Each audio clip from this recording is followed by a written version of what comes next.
प्यारे बच्चों, आज ब्रिज कोर्स का 25वां दिन, डे 25, स्टैंडर्ड 7th में इंग्लिश सब्जेक्ट में आज हम लोग पढ़ेंगे recite the song and poem. बच्चों, ब्रिज कोर्स में हम लोग रोजाना नई नई चीजें देख रहे हैं और ये बहुत ही फायदेमंद है आप लोगों के लिए। हमेशा की तरह मैं आज फिर बता रहा हूँ, ब्रिज कोर्स है क्या। बहुत सारे बच्चे अभी भी पूछ रहे हैं कि सर हमारे 7 का सिलेबस कब शुरू होगा। 7 का सिलेबस तो हमने जून में शुरू कर दिया था बच्चों, लेकिन 1 जुलाई से 15 अगस्त तक ये 45 दिनों का ब्रिज कोर्स हमें मुकम्मल करना है। ब्रिज कोर्स गुज़िश्ता साल की जमात और मौजूदा साल की जमात के दोनों कोर्स को मिलाया गया है और एक सिलेबस तैयार किया गया है जो कि वाकई बहुत ही कारआमद है बच्चों के लिए। वैसे ब्रिज का लफ्जी मायने होता है पुल, यानी जोड़ना, एक सिरे से दूसरे सिरे के जानिब को जोड़ा जाए। यानी आप लोग गुज़िश्ता साल शशुम जमात में थे और इस साल हफ्तुम जमात में हो, तो दोनों जमातों का जो कोर्स है, जो बेसिक है, बेसिक कॉन्सेप्ट को जोड़कर एक कोर्स तैयार किया गया है, उसका नाम है ब्रिज कोर्स बच्चों। तो आज हम लोग देखेंगे recite the song and poem. Now students please listen carefully. अब यहाँ पर क्या है बच्चों, सबसे पहले आप लोग, मैं जो हिदायत पढ़ रहा हूं उसको समझेंगे। Recite the song with action, expression, correct pronunciation and rhythm. हम कोई भी जब पोएम पढ़ते हैं क्लास में, खास तौर से जब हमारे टीचर्स हमको पोएम पढ़ाते हैं तो हम ग्रुप में एक्शन के साथ वो पोएम पढ़ते हैं।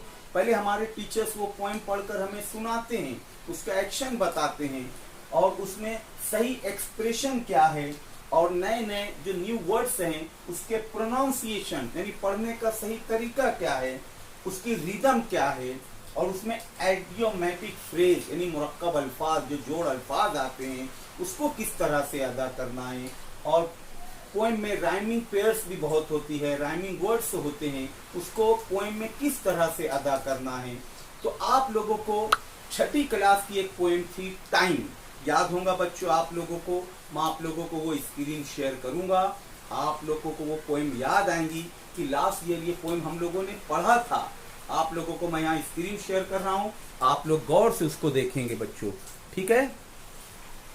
अब उस पोएम में मैं यहाँ पर बताना चाहूंगा कि बहुत सारे राइमिंग पेयर्स थे बच्चों। मैं यहाँ बोर्ड पर लिखा हूँ, आप लोग देखेंगे। पोएम का नाम था।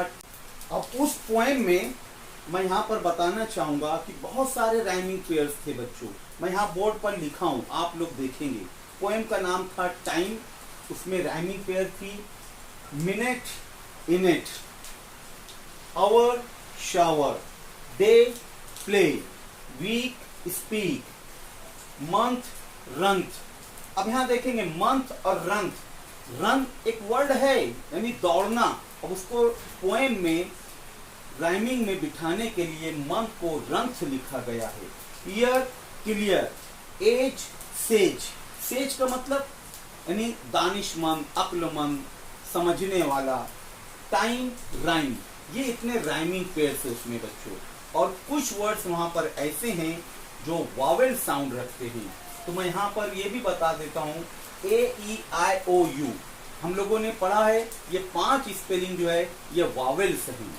और बाकी की जो 21 अल्फाबेट्स हैं उसे हम कॉन्सोनेंट कहते हैं।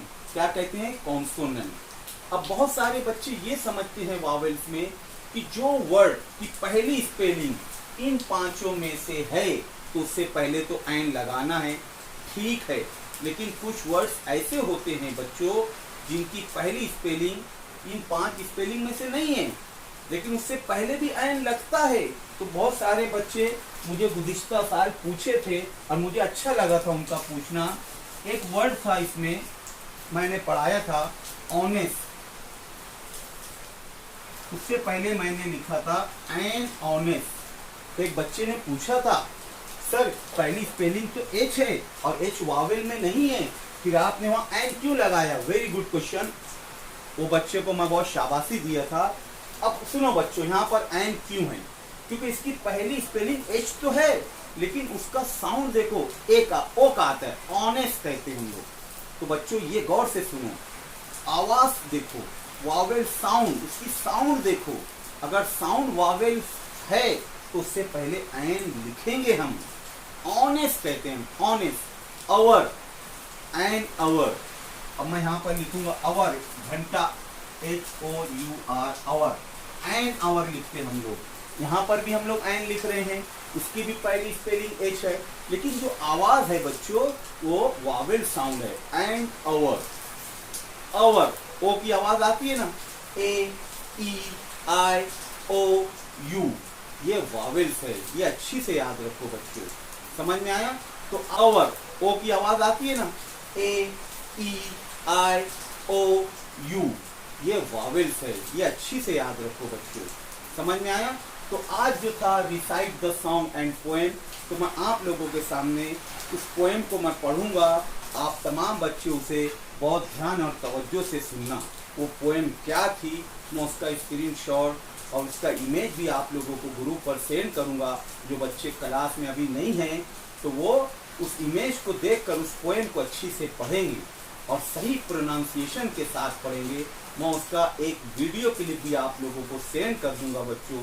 दूसरी चीज आज हम लोग यहाँ पर देखेंगे एडियोमेटिक फ्रेज। अब आप लोगों को मैं यहाँ स्क्रीन पर एक टेबल बता रहा हूँ, उसको गौर से देखेंगे। कॉलम ए, कॉलम बी, दोनों तरफ बहुत सारे वर्ड्स लिखे हैं, उन दोनों को जोड़कर हमें एक पेयर बनाना है, जोड़ी बनाना है। आप लोग अगर गौर करेंगे तो ये वर्ड्स आपस में एक दूसरे के अपोजिट्स हैं, जिद हैं। फॉर एग्जाम्पल यहाँ पर हाँ बच्चों, मैंने आप लोगों को अभी स्क्रीन शेयर करके पोएम बताई स्टैंडर्ड 6 की टाइम। अभी हम लोग यहाँ पर देख रहे थे इडियोमैटिक पेयर्स। एक मर्तबा और देख लेंगे, बल्कि आप लोग इसका स्क्रीनशॉट ले लो बच्चों। आप लोगों को इसकी पेयर्स बनाना है। यहाँ पर फॉर एग्जांपल मैं आप लोगों को बताता चलूँ, आप लोग को यहाँ नज़र आ रहा होगा ग्रुप ए और ग्रुप बी। ग्रुप ए में लिखा है सन, वर्क, हियर। ग्रुप बी में लिखा है शावर, प्ले, स्पीक। अब इसकी पेयर देखो बच्चों, यहाँ लिखी है सन एंड शावर। ग्रुप ए में सन, ग्रुप बी में शावर। इसी तरह work and play, here and speak. समझ में आया बच्चों? अब आप लोगों के सामने यहाँ पर स्क्रीन पर नज़र आ रहा है, टेबल बना है ग्रुप ए, ग्रुप बी। आप लोग इसका स्क्रीनशॉट भी ले सकते हो और मैं ग्रुप पर भी सेंड करूँगा। आप लोगों को इसकी पेयर्स बनाना है।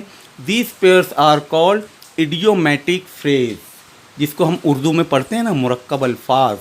ठीक है बच्चों, आप लोगों को मैंने पोएम भी शेयर की है, उसको भी अच्छी से पढ़ना। उसमें के राइमिंग पेयर्स आप लोगों को लिखना है और इडियोमैटिक पेयर्स इसमें से लिखना है। समझ में आए बच्चों? और सही प्रोनाउंसिएशन से पढ़ने की कोशिश करना। ओके, जज़ाकल्लाह, अल्लाह हाफिज़।